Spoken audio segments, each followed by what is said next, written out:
This channel does not promote any violent, harmful, or illegal activities. All content provided by this channel is meant for an educational purpose only. স্পটের ছবিটা একবার দেখাই। সুচরিতা আমাদের সঙ্গে রয়েছে spot থেকে, আমাদের অপর সহকর্মী। সুচরিতা, তুমি রয়েছো, ছবিটা একবার দেখি। রাজভবনের সামনে এরকম ছবি কার্যত নজিরবিহীন। ছবিটা দেখি। একদম ঠিকই, দেখো শুভজিৎ, আমি তোমাকে দেখাচ্ছি একদম ঠিক রাজভবনের সামনে, যেখানে কিন্তু তিন দিক একদম পুলিশি নিরাপত্তায় মুড়ে ফেলা হয়েছে, কিন্তু সেখানেই বিজেপির প্রচুর যারা কার্যকর্তা রয়েছে এবং যাদেরকে প্রায় বলা হচ্ছে যে ঘর ছাড়া, তারা কিন্তু রয়েছে এবং তারা এসে এখানে জমায়েত হয়েছে। এই রকম ধরনের ছবি রাজভবনের সামনে সত্যিই কিন্তু নজিরবিহীন, এর আগে কিন্তু প্রায় দেখা যায়নি এবং বহু দূর দূর থেকে মানুষ এসছে এবং তারা এখানে এসে এই যে দেখা করতে চেয়েছিলেন তারা রাজ্যপালের সঙ্গে, কিন্তু এই মুহূর্তে তোমাকে যে ছবিটা দেখাচ্ছি, দেখো বহু দূর দূর থেকে সকাল থেকে তারা এসে অপেক্ষা করছিলেন। তাদের সকলেরই বক্তব্য যে তাদের পারমিশন নেওয়া ছিল, কিন্তু তা সত্ত্বেও তারা কিন্তু রাজভবনে আসতে পারেননি, তারা কিন্তু একদম দেখা করতে পারেননি। শুভজিৎ, ছবিটা আরেকবার একটু দেখাতে পারবো আমার ক্যামেরা পার্সনকে ঘুরিয়ে?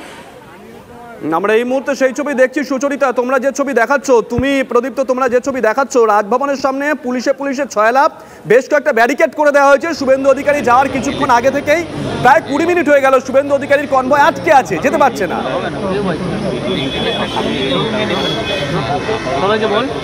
এই আমরা রেলিং এর ওদিকে যাবি, চল ভাই, নাহলে কেউ কিছু বাইট হবে না ভাই, চল আমরা চলে যাই। সবাই ছাড় একসঙ্গে ছাড়বি, ছাড়বি ভাই। প্রদীপ্ত কান্তি ঘোষ আমাদের সঙ্গে রয়েছেন, আমাদের সহকর্মী। প্রদীপ্ত, রাজভবনে যেতে পুলিশ এইভাবে রাজ্য বিধানসভার বিরোধী দলনেতাকে বা এবিসিডি কাউকে, যে কোনো কাউকে বাধা দিতে পারে ব্যারিকেড করে? দেখো, যদি অনুমোদন থাকে তাহলে কিন্তু এভাবে বাধা দেওয়ার কথা নয়। শুভেন্দু অধিকারী তিনি নিজে গাড়িতে বসে রাজভবনের সঙ্গে, রাজ্যপালের সঙ্গে বারংবার মেসেজের মাধ্যমে কথা বলার চেষ্টা করছেন, তিনি কথা বলছেন এবং এই মুহূর্তে আইনজীবীরা তারা শুভেন্দু অধিকারীর সঙ্গে কথা বলছেন, পরামর্শ করছেন এবং রাজভবনে কখনো কোনো অনুমোদন থাকলে এরকম ছবি কিন্তু অতীতে কখনো ধরা পড়েনি যে কোনো একটা ডেলিগেশন টিম আসবে, সেই টিমের জন্যই বিপুল পরিমাণে নিরাপত্তা একাধিক ব্যারিকেড করা হয়েছে। আর 6টি ব্যারিকেড এই রাজভবনের যে নর্থ গেট রয়েছে তাকে কেন্দ্র করে তিন দিকে 6টি ব্যারিকেড করা হয়েছে এই মুহূর্তে। এবং শুভেন্দু অধিকারী যিনি গাড়ি চালক রয়েছেন তিনিও একাধিকবার হর্ন দিলেন, কিন্তু তাতেও পুলিশের তরফ থেকে এই ব্যারিকেড সরানোর অন্তত ছবিটা ধরা পড়ছে না। যে দুজন আইপিএস অফিসার রয়েছেন এই স্থলের দায়িত্বে, জাফর আজমাল কিদওয়াই এবং ইন্দিরা মুখার্জি, তারা দুজনেই একেবারে রাজভবনের নর্থ গেটের যে মূল জায়গাটা সেখানে দাঁড়িয়ে তারা অপেক্ষা করতেন, কিন্তু এই যে ব্যারিকেড সেখানে শুধুমাত্র সংবাদ মাধ্যমের প্রতিনিধিরা তারা দাঁড়িয়ে। প্রদীপ্ত, তোমরা যে ছবি দেখাচ্ছ, দেখো এই রাস্তা দিয়ে গাড়িও যাতায়াত করে। কলকাতা ট্রাফিক পুলিশের তরফ থেকে কোনো নির্দেশিকা জারি করা হয়েছিল অমুক সময় থেকে অমুক সময় ব্যারিকেড করে রাখবো, যাতায়াত বন্ধ? আমজনতা তো হ্যারাস হচ্ছে, এখানে হ্যারাসমেন্ট করা হচ্ছে। একেবারেই শুভজিৎ, শুধু গাড়ি যাতায়াত নয়, এমনকি এই রাস্তা দিয়ে এই অফিস টাইমে কিন্তু Kolkata high court, Bengal court, easy Bengal থেকে যে অফিস কর্মীরা তারাও কিন্তু এই রাস্তা ধরে হেঁটে বেরিয়ে আর তারা বিভিন্ন দিকের বাস ধরেন, কিন্তু এই রাস্তা দীর্ঘ সময় ধরে শুধু বাস চলাচল বন্ধ রয়েছে, যান চলাচল বন্ধ রয়েছে এমনটি নয়, মানুষের যে গতিবিধি সেটাও কিন্তু এখানে নিয়ন্ত্রণ করা হচ্ছে কলকাতা পুলিশের তরফ থেকে। কিন্তু কি কারণে সেটা এখনো পর্যন্ত কলকাতা পুলিশের তরফ থেকে আনুষ্ঠানিকভাবে জানানো হয়নি এবং তিন দিকের রাস্তাই বন্ধ করে রাখা হয়েছে। ক্যালকাটা টেলিফোনসের দিকের যে রাস্তা, ইজি বেঙ্গল থেকে প্রবেশের যে রাস্তা এবং রাজভবনের গভর্নমেন্ট প্লেস নর্থে যাওয়ার যে রাস্তা, সমস্ত রাস্তা বন্ধ করে রাখা রয়েছে।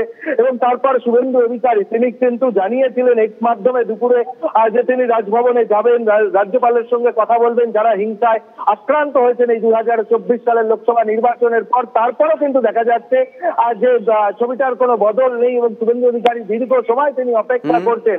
পরবর্তী কি সিদ্ধান্ত তিনি নেন সেটা কিছুক্ষণের মধ্যেই তিনি জানাবেন। তবে এরই মধ্যে শুভেন্দু বাবুর সঙ্গে কিন্তু বেশ কয়েকজন আইনজীবী তারা পরামর্শ করছেন। সঙ্গে থাকো, একবার সুচরিতার কাছে যাই। সুচরিতা, তুমিও আছো স্পটে, একবার ছবিটা দেখি।